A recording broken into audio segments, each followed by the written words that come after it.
Hello everybody, it's Natalie. Svadhisthana, second chakra. Anadea does this beautiful song. I'll have to do it for you. But here we are in the second chakra, and I asked you guys to grab a yoga ball, and I want you to see this one. It says Dragonfly Yoga, and I believe it was a kit I got. But like I said, I can look on Amazon, but if you'd like to try this, grab a ball, blow it up, the little pump comes with it. And so here we are, and when we have our feet flat on the ground, think about the ground. I cannot remind you enough, ground, ground, ground. I have to reground. I have like reminders everywhere because I'm like, woo, like, oh, ground. Less now, because it's becoming much more systematically connected to the way that I operate and show up in the world, which is awesome.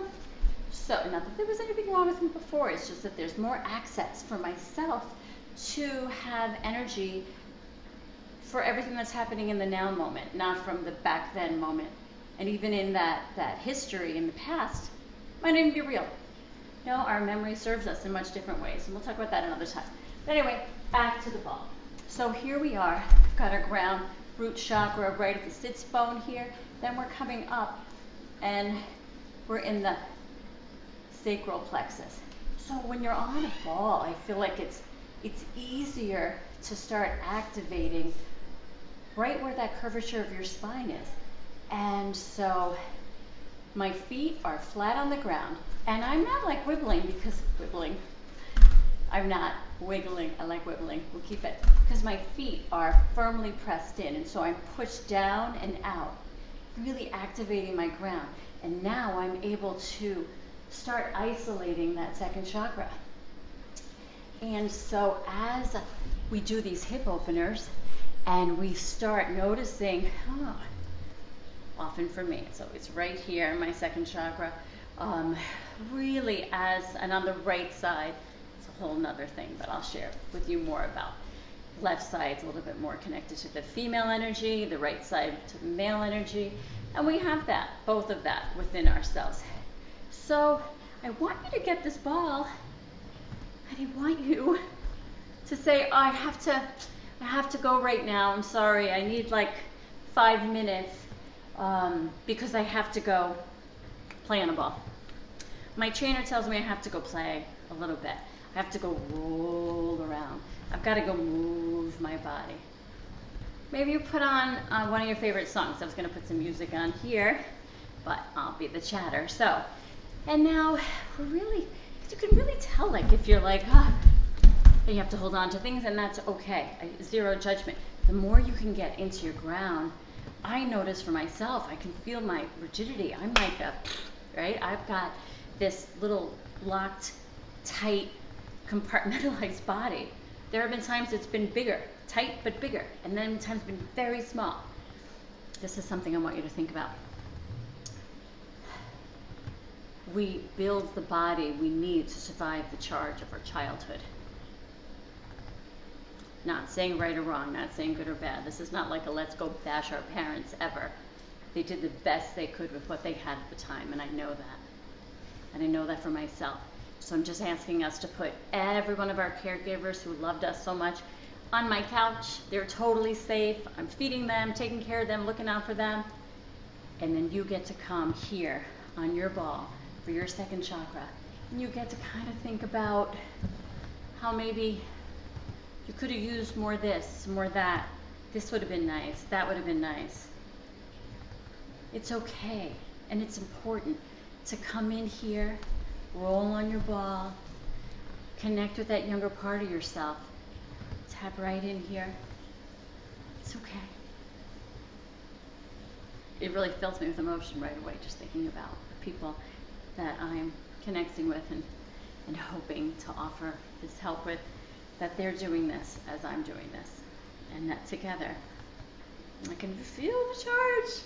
Comes right up because we got the ground, my second chakra is activated, and the number one human need, we're in the need, the right to our own needs. as a young social worker when I was in college, this is what I was trained to remember. And my gosh, it's still with me today, always with me. The number one human need is to belong.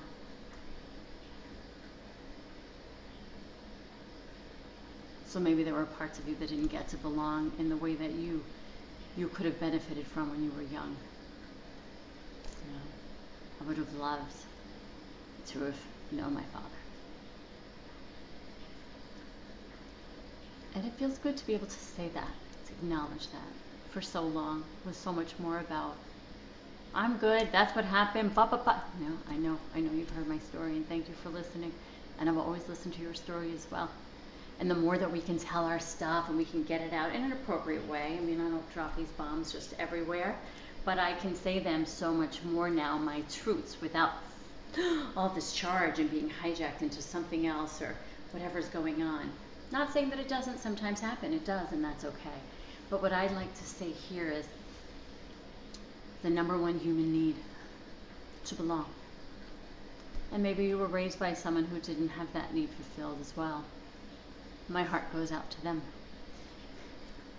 That epigenetics that I had spoke about, but I got cut off because I didn't want to explore too much in that video I made a few days ago. But epigenetics and the studies of the cellular trauma and the way that our gene codes open and close. And that's a whole different scientific explanation. I won't go too far into it except this. The ancestral line, the way that we operate, our expressions, you know, the things that we connect to, and how we are molecularly structured.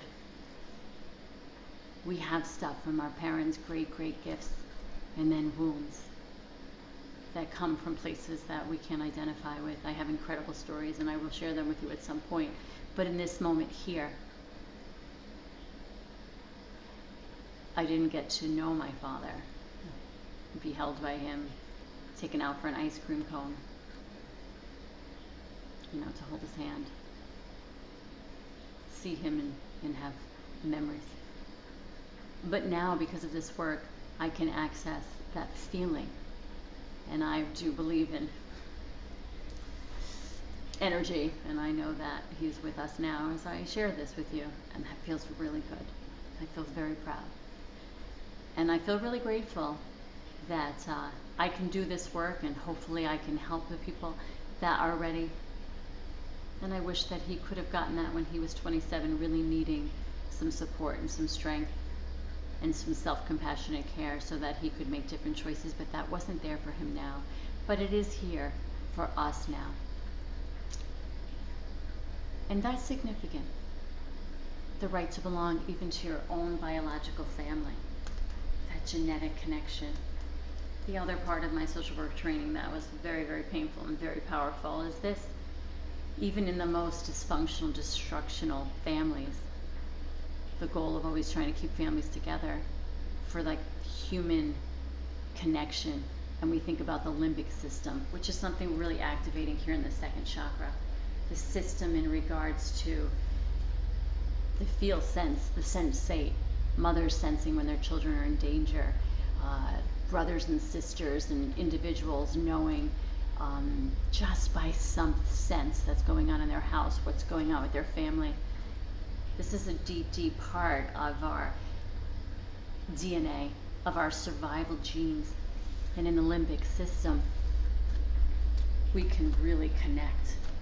And it helps us. It helps us with our energy, with our survival, but it also can lock us down if we are really connected to, as I've said, an old locked trauma that wasn't even necessarily ours. And now in our next generation of becoming in a relationship with someone or having our own family and having children and our professional goals, if we're bringing our old stuff in as our like mode of operandus, like that's our lens, then we're building a house on sand. So there's loss. If we're not in the biological family, there's loss of that limbic connection. And I understood that, you know, I had shared with you in my developmental time, my mother was very in and out, and by the time I was in between 12 and 14, I was living with a grandmother I didn't know, and then really spending a lot of time with my friends and my best friends in high school, so mother and father, their family, who are awesome, and I love them, and they're my family. I call them mom and dad and my siblings. But you really, that first connection, even saying it sometimes, you know, that biological connection, right? I have my one brother, and I have my one mother and my one father.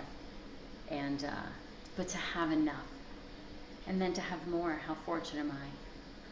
So I just want us to recognize that if any of these losses I'm sharing touch a spot in your heart, I just want you to come here to yourself and acknowledge it. Don't push those feelings back in the desk drawer so that they can get really moldy and old and smelly and rotten, and then it manifests, and now it's an issue, which becomes disease, addiction, detachment, you know, lack of that number one human need to belong. When we tuck it all away, we pull ourselves away. I know this because I've done it. And I'm so fortunate that I survived the journey. My body that I built has been flexible enough to let me reconfigure, come in and try again. And that's what I'd like to end this with in our end of the second chakra. And I'll take my little lotion, as I shared with you. I made a few other lotions. Grab some on Amazon. When we do the hand massage, that's going to be me showing you how to do this with another. I'm going to save it for the fourth chakra, which fits there. In the right to your own needs, this hand massage is just for you to you. And I want you to consider nourishing your skin, nourishing yourself, moving your body, and here we go, foot on the ground. Try to start stretching, taking that foot up. Start balancing. Start balancing. So in closing, face your fear daily, create a need. And you can keep changing that need. The goal is 20 minutes a day on this work. So however that works for you, even if it's, as I said, one time, 20 times a day. Maybe 5-minute intervals. Yesterday I was really busy, so I did 10 minutes of yoga right here on my floor while I was heating dinner.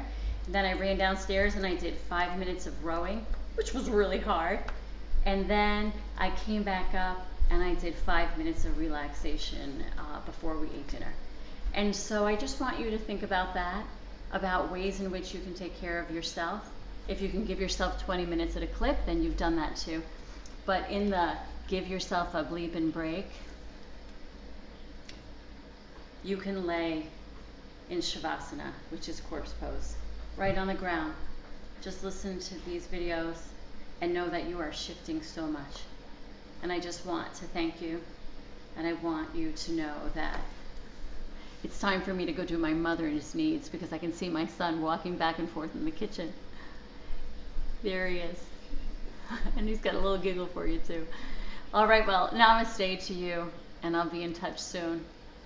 I want you to go easy. Second chakra is emotional one. It's the water. And just like, I hope that you can let it out. And if you can't let it out, but you can feel it and you don't want to cry, you don't have to. But I want you to consider stomping it then, or pushing your hands together. Move it out. We're letting that shit go. Second chakra. We're flushing it out. I'll see you at the third.